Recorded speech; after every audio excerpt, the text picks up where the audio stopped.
The Assembly will hear an address by His Excellency Bassirou Diomaye Diakhar Faye, President of the Republic of Senegal.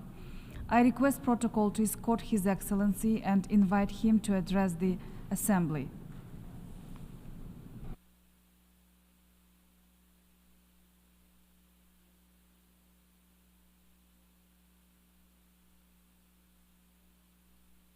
Président de l'Assemblée, President of the General Assembly, heads of state and government, Secretary General, Deputy Secretary General, ladies and gentlemen, distinguished guests.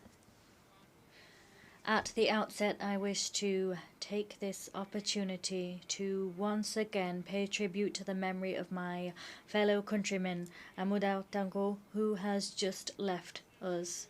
Former Director General of UNESCO. Until 1998, he was an eminent statesman and a staunch Pan-African defender of independence. I wish to congratulate Mr. Philemon Yang on his election to the presidency of this United Nations General Assembly.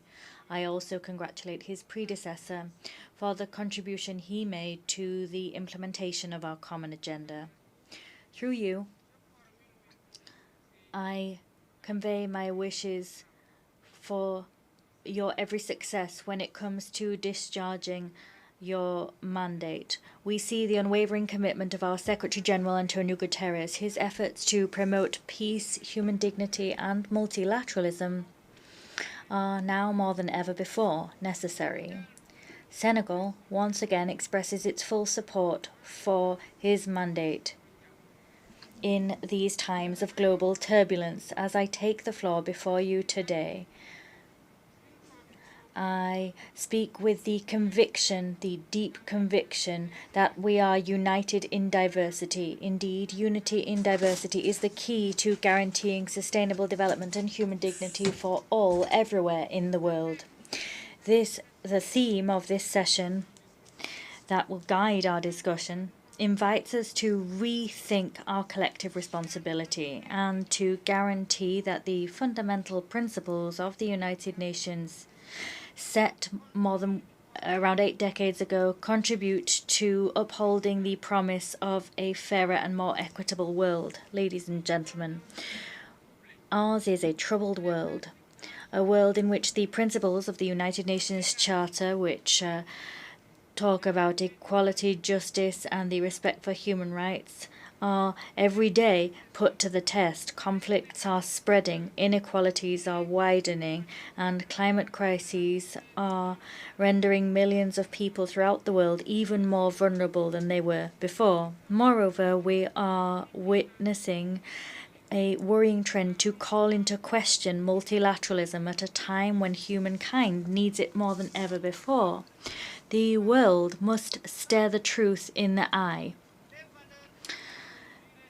The ideals that we swore to defend are being trampled upon in all 4 corners of the globe, whether we're talking about Gaza, Tel Aviv, Dakar, or elsewhere. All human beings are equal in dignity, dignity which transcends borders, cultures, and religious affiliation.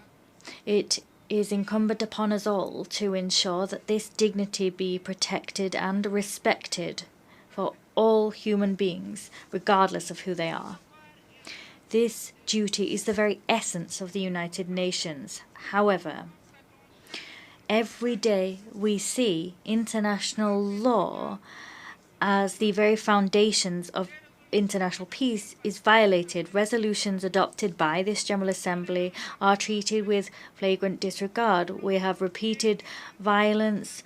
The principles of the UN Charter are kicked to the corner, and we see the undermining of this very house of peace. Never before the foundations of the United Nations have been as shaky as they are now. We're seeing violence, fear, and uncertainty being sown. If we wish to vanquish the spectre of war and usher in a better world, well, it's high time to change our paradigms. It's high time to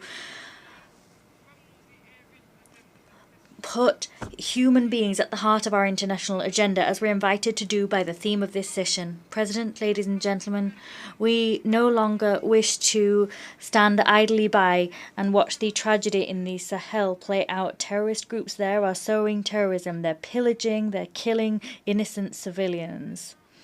This region was once stable, and now it is in the grips of daily violence. At the same time, the United Nations, specifically the Security Council, it remains inactive all too often. Moreover, we can't allow the Sahel to become the theatre of foreign rivalries, clashes between which do nothing other than destabilize the region. Here, I must remind you that the peace and security of Africa are inextricably linked with global peace. It is vital that the Security Council better play its role as a guarantor of international peace and security. Once again, let me say that Senegal is deeply concerned by the tragic situation playing out in Palestine. Entire generations have grown up in Palestine in the shadow of oppression. They are deprived of their fundamental right to a viable state. Senegal, as president of the chair of the Committee on the Inalienable Rights of the Palestinian People, calls for an immediate, lasting ceasefire. We reiterate our support for the two-state solution, with East Jerusalem as the capital of Palestine, in accordance with the relevant resolutions of the United Nations. This war spares no woman, no child. It does not spare vital infrastructure and is an open wound on the international conscience. It's vital that international humanitarian law be restored in all conflict zones. It's vital that the United Nations fully play its role as mediator and guarantor of peace. Ladies and gentlemen, peace is not simply the absence of war. Peace is also every human being having the possibility of living in dignity, the possibility to feed themselves, have accommodation, get an education, and to receive healthcare. And yet, today, more than 750 million people are going hungry, and 1 million every day live in abject poverty. These figures are drawing the world ever further away from achieving the SDGs set for 2030. We can no longer allow mechanisms for global governance continue to reproduce these inequalities. It's high time to do away with a dog-eat-dog world and to build a new global contract based on solidarity and cooperation. This social contract must include major reforms to address political, economic, and the environmental challenges of our age. Firstly, it's vital that we safeguard and strengthen multilateralism as the unique framework within which we can achieve and protect international peace and security. Doing that involves an urgent reform of global institutions, namely the Security Council, the IMF, the World Bank, so that these institutions become more inclusive and reflect the economic and geopolitical realities of our time. The African continent in particular must have a more meaningful place in these decision-making bodies. Secondly, it's high time to repair the economic injustices which hinder the development of many countries in the global south: illegal trade, tax evasion, illicit financial flows, and abusive tax systems harm developing countries, namely in Africa. These injustices must be corrected in order to allow all countries to fully participate in global trade and to benefit from economic growth.